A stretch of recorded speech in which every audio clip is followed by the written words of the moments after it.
As a CEO, how do you decide what time horizon to focus on in your work?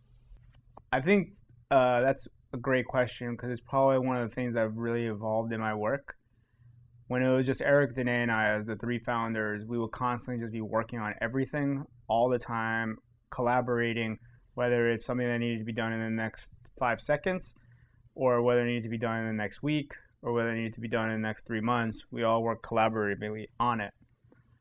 I think as we've slowly grown and now that we're hovering around 60, and we're really looking to establish the foundation to potentially grow into even a bigger company when I talk to you next year. Mm-hmm. I think I've learned, I've spoken to the team that my new policy is I work on 5 to 5, and they work on everything in between.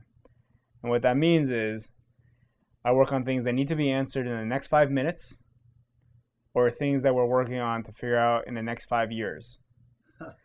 And everything in between is what my management team should be working on with their team to figure out. Because if I, as CEO, is too much involved in the in-between, it means I'm stepping on their toes and not empowering them to do the work, right? And if I'm forcing them to work on the things on 5 years without knowing what it is from me, then they're not working towards a vision. And similarly, sometimes things need to be escalated appropriately in the next 5 minutes. So that's usually how I'm working on things. How does that compare and contrast, say, with what Danae and Eric are doing? Yeah, so we all have different roles.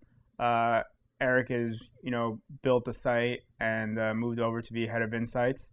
And then Danae was the heart of the company and now is really focused on thought leadership and people, recruiting, culture. So we all have our distinctive roles and it's working out really well.